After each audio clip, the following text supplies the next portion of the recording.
Olha, hoje é 20 de dezembro de 2025 e para o Flamengo, um dos maiores clubes do Brasil, o relógio não tá só correndo, ele tá, tipo, gritando. É uma contagem regressiva, né? Exato, faltam exatos 11 dias para o fim do contrato do técnico Felipe Luiz, um técnico que em pouco mais de um ano virou um dos mais vitoriosos da história do clube. E o curioso é que, publicamente, o discurso é um só. Todo mundo quer a renovação. O clube quer, o treinador quer ficar. Pois é, mas essa negociação ela se arrasta há meses. A pergunta que fica no ar é, por quê? Se todo mundo quer a mesma coisa, onde é que está o impasse? Uhum. Hoje a gente vai mergulhar numa reportagem que tenta justamente jogar uma luz nesse quebra-cabeça. O que realmente está em jogo? É só dinheiro? É ambição?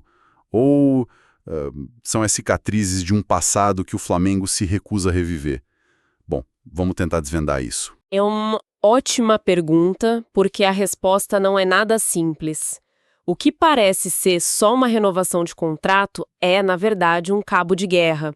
Um cabo de guerra com pontas bem sensíveis. Certo. De um lado, a gente tem cifras altíssimas, tem a entrada de um dos maiores empresários do mundo no jogo. Do outro, o sonho de carreira do Felipe Luiz de ir para a Europa. E tem mais coisa, né? Tem. E assim, amarrando tudo isso, tem a memória muito viva de uma saída traumática de outro técnico. Uma saída que deixou uma lição, assim, bem dolorosa na diretoria. Entendi. Então, a nossa análise hoje vai focar nesses 3 pontos que estão travando o acordo. O nó financeiro, o plano de carreira do técnico e, talvez o mais importante, o peso da história nas decisões de hoje. Perfeito. Então, vamos começar pelo que parece ser o obstáculo mais óbvio, que a reportagem aponta com muita clareza. O dinheiro. Sempre ele. A cronologia é bem direta. O Flamengo fez uma primeira oferta que foi, assim, prontamente considerada baixa. E aí o jogo mudou de patamar. Uhum. Entrou em cena o empresário português Jorge Mendes para representar o Felipe Luiz. E aí uma contraproposta muito mais alta foi colocada na mesa. E a entrada do Jorge Mendes, olha, isso muda tudo no tabuleiro. Não é só sobre pedir mais dinheiro. Não? Não, o Mendes opera num ecossistema global, sabe? Quando ele assume uma negociação, ele não está pensando só no próximo contrato do cliente dele no Brasil. Ele está pensando mais à frente. Exato. Ele está pensando no posicionamento do cliente no mercado mundial nos próximos 5, 10 anos. A presença dele é um sinal para o Flamengo de que essa conversa não é local. É uma conversa com o mercado europeu na outra linha. Entendi. Próximo grande salto do cliente dele. Faz todo sentido. Então não é só um aumento de salário, é uma mudança na natureza da conversa. A matéria diz que depois dessa contraproposta, os valores até que se aproximaram, mas o acordo não saiu. Certo. E um detalhe que o texto destaca como crucial é que a briga não está mais no salário base. O verdadeiro campo de batalha está nos detalhes. Gatilhos de performance, bônus por títulos e, o ponto mais sensível de toda a discussão, a multa rescisória. É isso que está travando tudo. É o coração do impasse. Exatamente isso. Porque essa cláusula da multa rescisória, ela toca numa ferida que nunca cicatrizou de verdade no clube. Para a gente entender por que a diretoria do Flamengo está sendo tão inflexível, tão detalhista com esse ponto, a gente precisa voltar no tempo.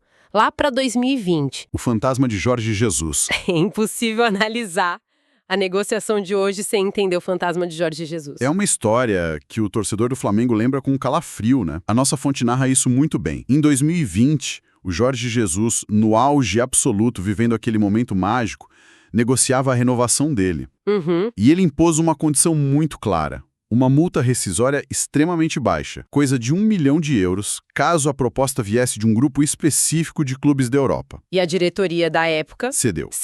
1 milhão de euros? Naquela época dava o quê? Uns 6 milhões de reais. Por aí. Para um técnico que tinha acabado de ganhar a Libertadores e o Brasileiro, que era a figura mais quente do futebol sul-americano. Esse valor não era uma multa, era um convite. Era, na prática, deixar a porta de saída não só destrancada, mas escancarada. E o resultado foi devastador. Apenas um mês depois de assinar o contrato novo, o Benfica, que era um dos clubes daquela lista, Claro. apareceu, pagou essa quantia irrisória e levou o treinador embora. Foi um choque. O projeto foi, assim, decapitado no auge. Deixou o clube e a torcida completamente perdidos. E aqui está o elo direto com o presente, um dado que a reportagem traz e que é, assim, fundamental.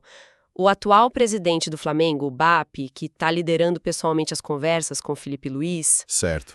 ele era o vice-presidente de Relações Externas naquela diretoria de 2020. Ele não foi um espectador, ele estava no centro daquela crise. Ele sentiu na pele o que uma cláusula mal negociada pode fazer. Nossa, isso muda tudo. Ele não está só negociando um contrato, ele está tentando evitar que a história se repita. Exatamente. Mas, ao se proteger tanto, a diretoria não corre um risco de passar uma mensagem de desconfiança para o Felipe Luiz? De ser tão cautelosa agora que acaba afastando o técnico? Esse é o equilíbrio delicadíssimo que eles precisam encontrar. É uma corda bamba. Parece que sim. O que a gente vê não é uma simples negociação para 2026. É uma tentativa de exorcizar o fantasma de 2020. Cada cláusula que eles discutem com o Felipe Luiz é, na verdade, uma reescrita daquele contrato que deu tão errado com o Jorge Jesus. Entendi. A diretoria está tentando criar uma blindagem que não existiu da outra vez. O problema, como você bem colocou, é que essa proteção pode ser interpretada como uma amarra pelo outro lado. Para o clube, é segurança.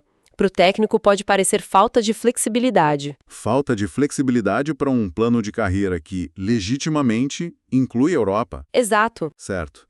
Entendi a perspectiva do clube, que está totalmente moldada por esse trauma. Mas e o Felipe Luiz no meio disso tudo? A reportagem dá alguma luz sobre como ele e o Jorge Mendes estão vendo essa questão da multa? Sim. E a visão é completamente diferente. Para eles, a multa não é um plano de fuga. É uma ferramenta de planejamento de carreira. Uma ferramenta. Isso. O Felipe Luiz tem o sonho claro de treinar na Europa. A campanha dele em 2025 foi tão espetacular que, segundo a matéria, o nome dele já circula em conversas de clubes europeus. Ele deixou de ser uma promessa, virou uma realidade. Uhum. Então, para ele e para o Mendes, ter uma cláusula de saída com valor razoável não é uma ameaça ao Flamengo, é uma opção estratégica. É a chave que pode abrir a porta certa na hora certa. A fonte até menciona um conselho interessante que partiu de dentro do próprio clube. O diretor de futebol, José Boto, que é português e conhece o mercado como poucos. Sim. Ele teria aconselhado o Felipe Luiz a ficar pelo menos mais uma temporada.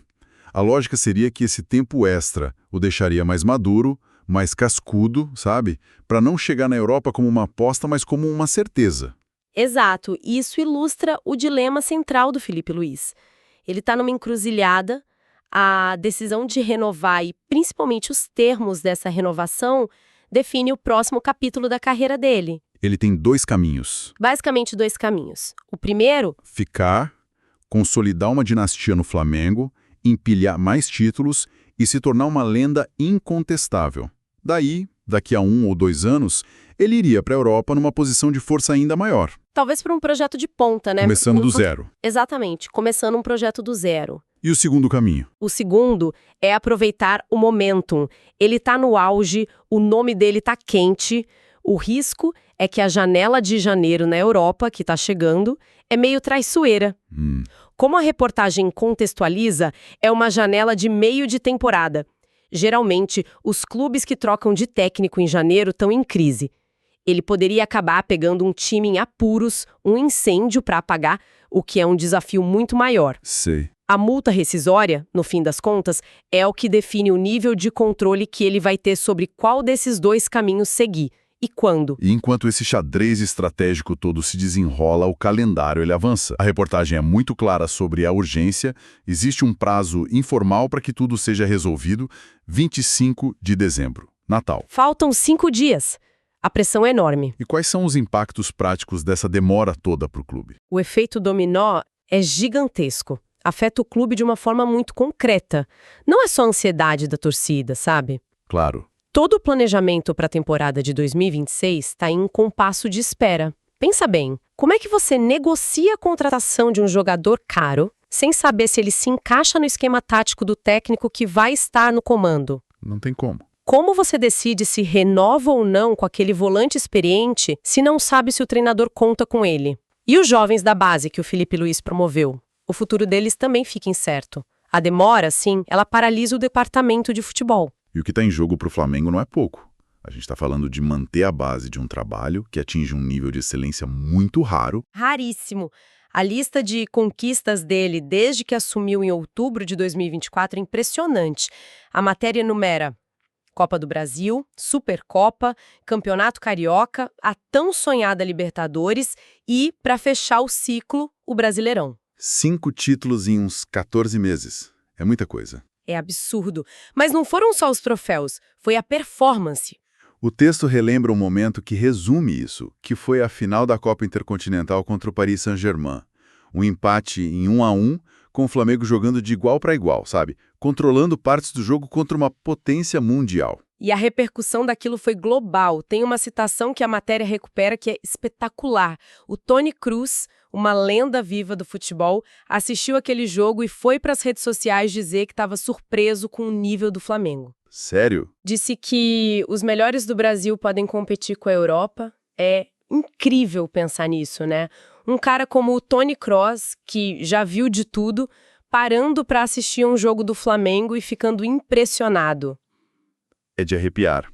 Uma frase dessas, vinda de quem veio, não é um elogio, é uma validação. Mostra que o trabalho do Filipe Luís não só trouxe títulos, mas recolocou o clube num patamar de competitividade global. Sem dúvida. Perder o arquiteto desse projeto agora seria um golpe duríssimo. Seria um retrocesso imenso. Significaria não apenas perder um treinador, mas talvez perder essa identidade competitiva que ele construiu. Colocaria em risco todo o status que o clube alcançou. Então, para a gente amarrar tudo, o que temos é uma tempestade perfeita. De um lado, uma disputa financeira complexa, onde essa multa virou um símbolo da desconfiança do passado. No centro, o fantasma de Jorge Jesus ditando cada passo cauteloso da diretoria. Do outro lado, as ambições legítimas de um técnico genial que sonha com o próximo passo. E correndo por fora, o relógio ameaçando o planejamento do ano que vem. Exato. Fica muito claro que a renovação do Filipe Luís deixou de ser uma simples negociação de contrato.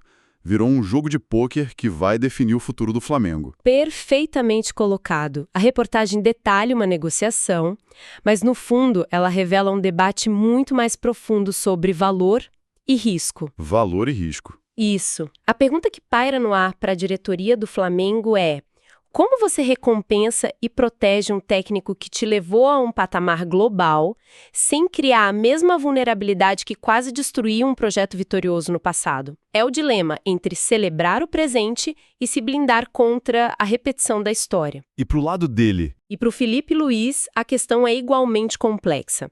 O que vale mais nesse exato momento? O valor de consolidar um legado histórico indiscutível no clube que o formou como técnico, ou a recompensa, que também é arriscada, de perseguir o sonho europeu agora, no auge do poder dele. A assinatura nesse contrato, quando e se vier, vai ser a resposta para muito mais do que só uma proposta salarial. Será a definição de qual risco cada um deles está disposto a correr.